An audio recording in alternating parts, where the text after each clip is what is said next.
beberapa guru-guru kita mereka berkata begini, wahai engkau orang-orang yang telah lalai di masa lalu untuk menambal, intinya kalau mau nambal apa namanya, waktu-waktu yang bolong di masa lalu dengan kemaksiatan, dengan kelalaian, engkau bisa tambal itu dengan engkau makmurkan 4 waktu dari sekarang dan sampai ke depan. Barang siapa yang memakmurkan 4 waktu itu maka akan dijamin, katanya, dijamin insya Allah masa-masa yang lalu yang pernah dia lalui dengan kelalaian akan tertambal semua. Apa 4 waktu yang mulia itu? Itu dia 4 itu, ikhwan. Sebelum maghrib walaupun beberapa menit. Yang kedua setelah maghrib sampai isya, ini waktu nih. Yang ketiga sebelum subuh walaupun beberapa menit. Yang keempat setelah subuh sampai terbit matahari. Itulah 4 waktu yang sangat mulia. Yang paling mulia dalam sehari adalah 4 waktu itu.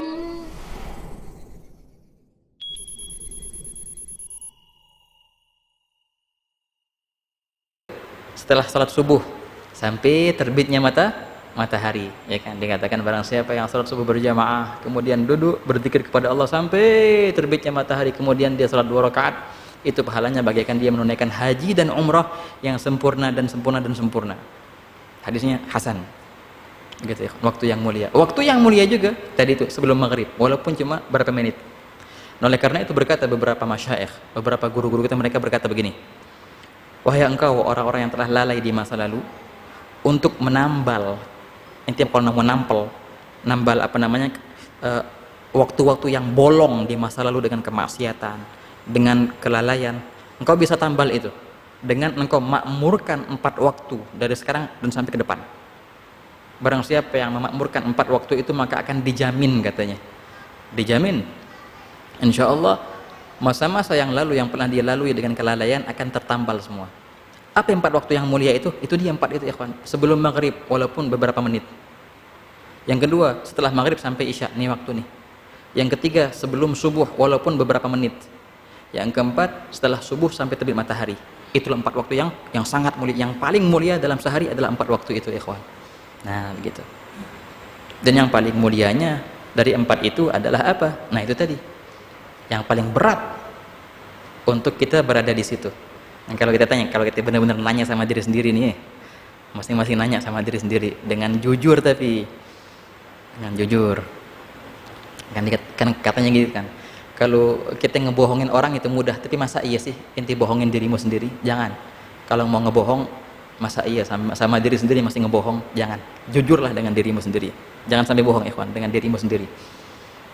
Orang yang jujur dengan dirinya insya Allah juga akan terus dibawa kejujuran untuk selama-lamanya. Coba kalau kita tanya dari 4 waktu itu mana sih yang paling berat? Yang mana yang paling berat? Habis sebelum subuh. Nah itu kata ulama sholihin, biasanya memang subhanallah, rahasia-rahasia Allah yang besar itu Allah telah letakkan di perihal yang nafsu sangat berat, yang hawa nafsu sangat berat untuk melaksanakannya. Itu biasanya banyak karunia Allah di situ. Kalau seandainya ada 2 amal baik, dua-duanya baik, dan ente bisa laksanakan salah satunya saja. Kalau dua-duanya bisa, ya dua-duanya. Tapi kalau suruh milih, maka pilihlah yang paling berat untuk hawa nafsumu, karena itulah yang terbaik. Itu rumusnya, ikhwan.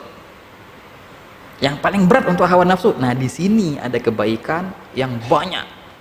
Nah, dari 4 itu memang yang paling berat adalah waktu sebelum subuh. Oh, berat luar biasa, ya ikhwan, beratnya luar biasa. Tapi bagi mereka yang telah mencicipi keindahan dan kelezatan, kemanisan munajat kepada Allah di waktu itu, oh bakal ketagihan, bakal kenikmatan, bakal nangis kalau seandainya terlewat 1 malam dia kelewatan waktu itu dalam tidur.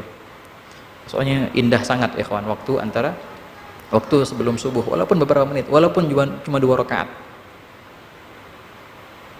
Juga dikatakan sebagaimana kan ini kan harta karun nih katanya antara maghrib isya. Dalam beberapa riwayat, rakaatani fi jawfil lail kanzun min kunuzil jannah. Wa fi riwayah kanzun min kunuzil bir. 2 rakaat di malam hari itu sebelum subuh itu walau cuma 2 rakaat. Itu adalah harta karun yang kau akan dapatkan nanti di surga. Di antaranya itu, ya Pak.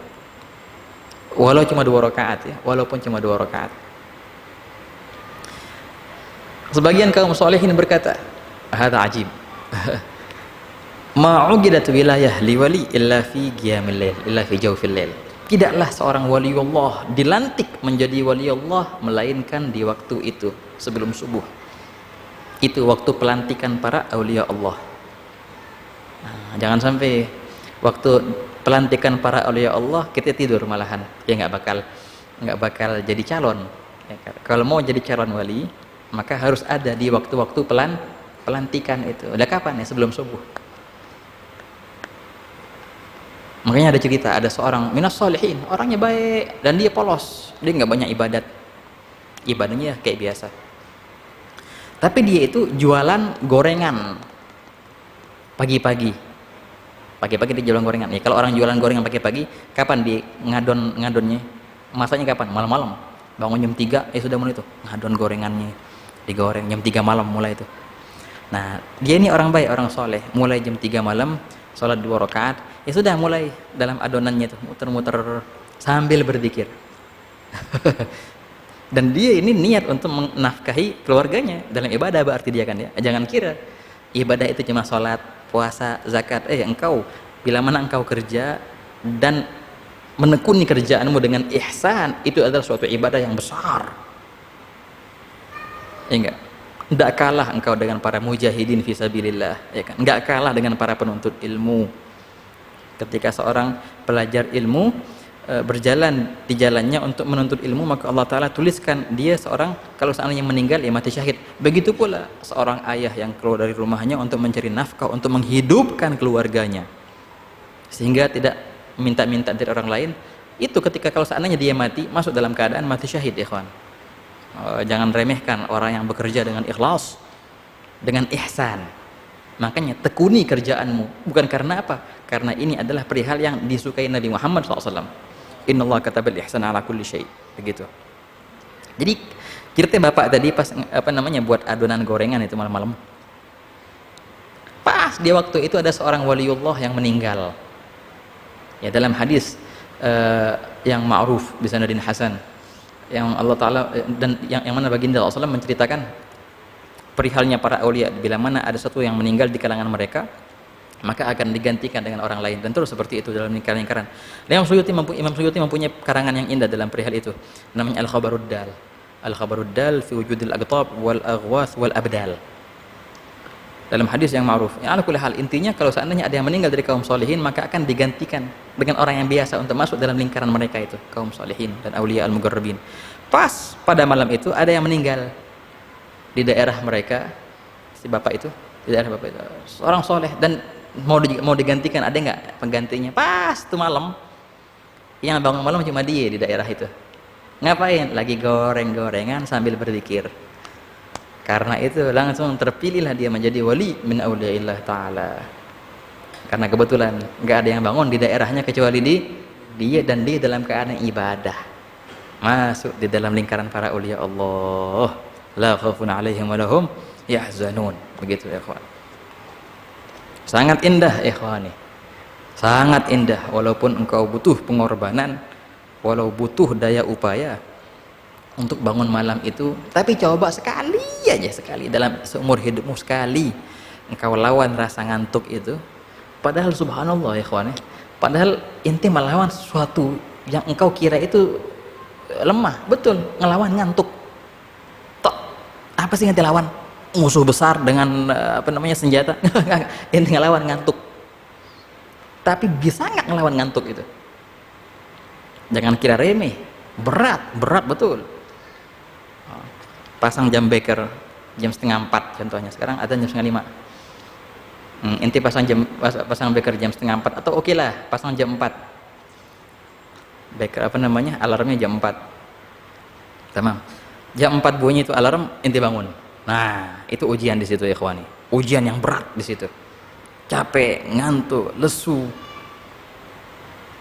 Tapi jangan lupa, wahai hamba Allah, Allah menunggumu sekarang. Engkau diundang nih sama Allah Ta'ala. Apakah engkau memenuhi undangannya sekarang? Coba sekali bangun, bangun dari kasurmu. Itu kan seorang hamba kan ketika dia tidur diikat sama syaitan 3 ikatan. Kalau seandainya dia bangun dan membaca doa, terlepaslah ikatan pertama. Kemudian dia berwudu, lepas ikatan kedua. Kemudian ketika dia sholat, lepaslah ikatan ketiga. Kalau seandainya dia begitu cara bangunnya, maka Aisyah dalam hadis itu nasyiton, maka dia akan melalui kesehariannya dalam keadaan semangat dan girang, senang, fresh, seger. Tapi kalau seandainya dia bangun nggak baca doa, nggak wudhu, nggak sholat 2 rakaat, bangun lesu, capek, nah itu biasanya Aisyah kaslanan dalam beberapa riwayat. Dia akan melalui harinya dengan kegelisahan, kesumpekan, dan kecapean dan kemalasan, karena masih ada 3 lingkaran syaitan itu. Ketika seorang hamba dibangun, ya ikhwani, dalam waktu yang mulia tadi, sebelum subuh, melawan hawa nafsunya, dia berwudu, wahakata, berwudu. Nah, yang penting nanti bangun deh, bangun baca doa, wudu, habis wudu sholat 2 rakaat, terutama di tempat yang gelap, ya, itu engkau resapin deh indahnya nuansa dan suasana waktu itu. Nggak ada suara, yang ada suara mungkin suara detiknya jam, tak tak tak, indah, sepi dan sunyi, ente berduaan sama Allah Ta'ala, ya kan, di tempat yang nggak ada yang lihat, cuma ente sama Allah Ta'ala. Nah, di situ engkau menguji keikhlasanmu, betul. Dan ketika itu entar engkau curhat kepada Allah Ta'ala, curhat. Seringkali orang curhat sama makhluk, dan berapa kali dibaperin sama mereka, ya enggak, dicuekin sama mereka. Kita curhat sama orang, tahu-tahu kita malah dicuekin, berapa kali kayak gitu. Kita nggak mendapatkan solusi ketika kita curhat sama makhluk, seringkali kayak gitu. Ada lagi yang lebih parah lagi, curhatnya di medsos. Ada kan kayak gitu ya. Baperan ya di medsos, la ilaha illallah. Itu akalnya di mana ya? Aduh, bener deh, itu kurang sesendok berarti akalnya itu kali. Masa iya sih ente tuangkan kegelisahanmu di medsos yang semua orang melihatnya, ente kemanain Allah? Ente anggap apa ya Allah itu? Kenapa engkau enggak curhat kepadanya, yang mana di tangannya lah segala sesuatu? Makhluk bisa apa?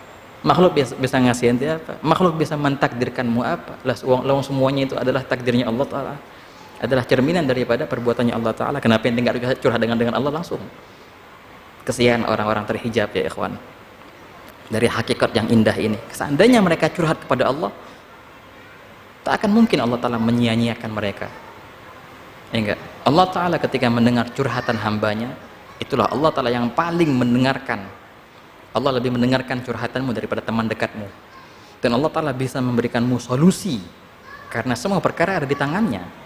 Tinggal kita aja nggak curhat, sayang ikhwani. Beruntung mereka orang-orang yang curhat kepada Allah Ta'ala, dan beruntung mereka orang-orang yang doa kepada Allah Ta'ala. Hadza ajib, berkata Sayyidina Ibnu Umar, beliau berkata, aku tidak cemas dengan mustajab atau enggak mustajab doaku. Enggak, aku enggak cemas. Aku yakin itu pasti mustajab. Bila mana aku berdoa, pasti itu mustajab. Yang aku khawatirkan, apakah aku diberikan lintasan hati untuk berdoa meminta perihal itu atau tidak? Itu yang aku cemas. Ngerinya Allah Ta'ala enggak lintaskan karunia itu di hatiku sehingga aku tidak memintanya. Berarti emang Allah enggak mau ngasih aku perihal itu. Tapi ketika Allah Ta'ala melintaskan perihal itu di hatiku sehingga aku memintanya, itu tanda bahwasanya Allah akan memberikan kepadaku perihal itu. La ilaha illallah. Dalam beberapa munajat kaum salihin, ya Rabbi, na'am, law lam turid naila ma arjuhu wa atlubuhu min faidi ifdalika lama alhamtani talabah. Ya Allah, kalau emang seandainya engkau telah berkehendak untuk tidak memberikanku apa yang aku minta ini, maka sungguh engkau tidak akan melintaskan perihal itu di lidahku sehingga aku meminta perihal itu kepadamu. Ya Allah, aku yakin karena engkau telah mentakdirkan lewatnya perihal itu di lisanku sehingga aku memintanya darimu, maka aku yakin engkau pasti akan memberikan perihal itu kepadaku. Nah, beruntung mereka orang yang curhat kepada Allah Ta'ala, yang artinya memang Allah Ta'ala mau memberikan solusi untuknya. Makanya Allah Ta'ala izinkan dia untuk curhat dengan Allah Subhanahu wa Ta'ala. Sallallahu Nabi Muhammad. Semoga Allah Ta'ala berikan taufik kepada kita ya untuk bisa qiyamul lail, untuk bisa curhat kepada Allah di malam hari. Kayaknya azan isya kayaknya Ustaz. Fadhal. Nah.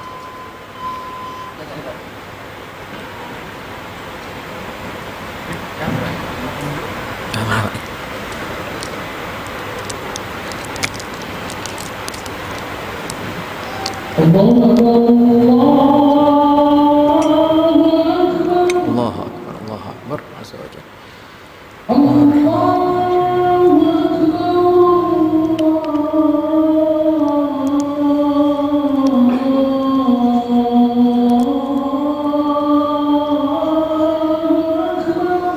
Allahu Akbar, Allahu Akbar, azza wa jalla.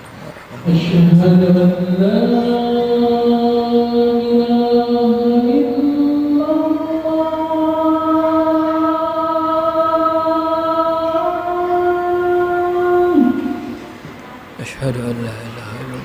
Asyhadu an la ilaha illallah.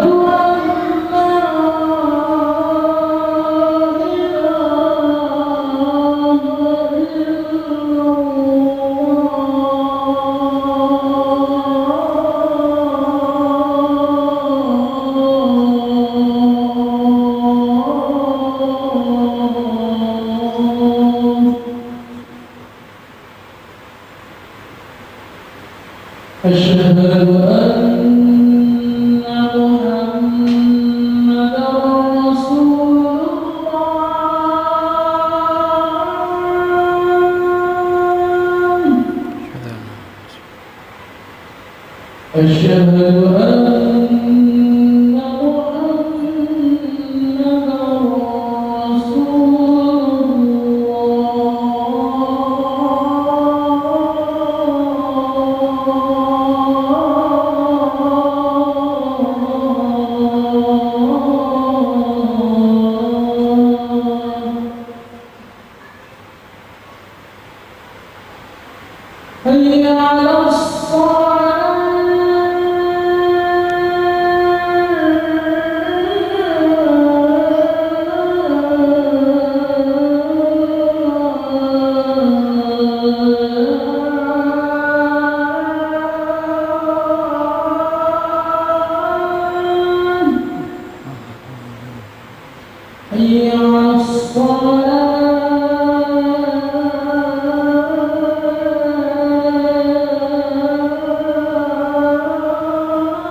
Sallallahu alaihi wasallam Muhammadin wa ala alihi wa sallam. Alhamdulillahi rabbil alamin. Alhamdulillah ikhwani. Nah, jadi itulah kemuliaan orang-orang yang terpilih untuk bangun di malam hari. Ini itu suatu yang luar biasa ya ikhwan. Ketika seorang hamba Allah Ta'ala panggil, dan hamba itu Allah Ta'ala berikan karunia untuk memenuhi panggilannya di malam hari itu, dan dia sholat 2 rakaat berduaan dengan Allah Ta'ala ya, dan Di saat itu nggak ada yang ngeliat, ya nggak, orang pada tidur semua. Coba ente resapin deh di hati, resepin di hati, cuma ente sama Allah Ta'ala berdua di situ. Dan ketika itu engkau mulai curhat ya ikhwan, curhat perihal duniamu, perihal akhiratmu, perihal hatimu. Wah, yang lebih indah lagi kalau seandainya Allah Ta'ala mengizinkanmu untuk mengalirkan air matamu. Oh, itu luar biasa lagi ikhwan, karunia yang besar itu. Oh, nikmat yang luar biasa kalau seorang ketika dia berdoa dengan Allah Ta'ala dia menangis. Di hadis Nabi SAW yang sahih, yang baginda di situ menyebutkan 7 golongan yang mereka akan berada di bawah naungan arsy-Nya Allah di hari kiamat nanti. Di antaranya adalah warajulun dzakarallaha khalian fafadat ainahu, dan seorang yang dia berzikir kepada Allah dalam keadaan menyendiri kemudian teralirlah air matanya gitu. Itu masuk orang yang akan di bawah naungan arsy-Nya Allah di hari kiamat nanti ikhwan. Air mata yang engkau alirkan ya kan di malam hari itu karena Allah, murni karena Allah, nggak ada yang lihat kok, nggak ada yang bakal tahu kok. Itu pahalanya azim ikhwan. Wadama'at wajal ajal min jabal surif fi sadaqah wa hakadha au fi ta'am. Dalam kalam Al-Habib Muhammad Al-Haddad dikatakan, satu tetes air mata yang engkau alirkan karena rasa takut kepada Allah, karena rindu kepada Allah, yang lebih luar biasa lagi karena rindu, karena mahabbah kepada Allah, itu tetes itu, satu tetes itu lebih baik daripada segunung apa ya? Yang engkau segunung makanan yang engkau sedekahkan kepada fakir miskin begitu. Surif fi sadaqah atau fi ta'am. Segunung ente punya makanan ente sedekahin, itu pahalanya kalah dengan satu tetes air mata yang engkau alirkan karena takut, karena rindu, karena cinta kepada Allah Subhanahu wa taala. Nah, begitulah ikhwan. Namun tidaklah bisa orang untuk duduk berduaan dengan Allah melainkan memang kalau Allah sudah panggil dia, kalau Allah sudah mau berduaan dengannya. Yang mau bukannya ente, sebenarnya Allah yang mau. Kalau Allah nggak mau berduaan sama orang itu, Allah akan takdirkan dia tidur, gak bakal dia bisa bangun walau gimana ceritanya. Kalaupun bangun nonton TV, nonton bola. Nah, itu dia. Orang yang bisa berduaan dengan Allah adalah orang yang Allah mau untuk berduaan dengannya. Allah Ta'ala berfirman dalam hadits qudsi, kadzaba man idda'a mahabbati fa idza janna 'alaihi al-lailu nama 'anni. Sungguh dusta mereka orang yang mengaku cinta kepadaku, tapi bila mana datang malam hari mereka meninggalkanku untuk tidur. Dia lebih mendahulukan tidurnya daripada bermesraan denganku, kata Allah Ta'ala. Alaysa kullu muhibbin yuhibbu an yakhlu bihabibih. Bukankah setiap kekasih suka berdua-duaan dengan kekasihnya? Kalau seandainya engkau menganggap Allah Ta'ala adalah kekasihmu, pasti engkau akan nikmat ketika engkau berduaan dengannya. Kita akan utarakan kalimat walaupun ini pedas dan bingung. Pernah nggak ente pacaran dengan Allah? Pernah nggak pacaran sama Allah?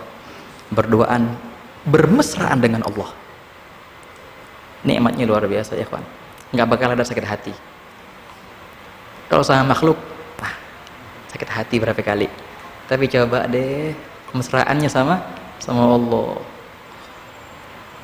Tidak akan tersakiti hatimu, dan engkau akan diberikan kesenangan, kesejahteraan dunia dan akhirat. Tinggal coba deh. Dan tak akan tertolak cintamu, karena Allah tidak akan pernah menolak cinta hambanya. Begitu ya kawan. Semoga Allah Ta'ala karuniakan kita untuk kita bisa bangun di malam hari, dan Allah Ta'ala takdirkan kita untuk bisa menjadi kekasihnya yang Allah Ta'ala izinkan kita untuk berduaan dengannya di malam hari, sehingga kita bisa mencucurkan air mata kita, air mata kerinduan, air mata kecintaan kepada Allah Subhanahu wa Ta'ala. Dan Allah Ta'ala jauhkan segala halangan-halangan yang menghalangi kita dari perihal itu. Semoga Allah Ta'ala sebagaimana Allah Ta'ala kumpulkan kita di tempat yang mulia ini, semoga Allah kumpulkan kita kelak di akhirat nanti insyaallah di padang mahsyar bersama Nabi Muhammad SAW. Semoga Allah Ta'ala senangkan hati baginda dengan perkumpulan kita ini insyaallah. Amin ya rabbal alamin. Allahumma ya man waffaqa ahlal khair lil khair wa anahum alaih, wafiqna Allahumma lil khair wa a'inna alaih.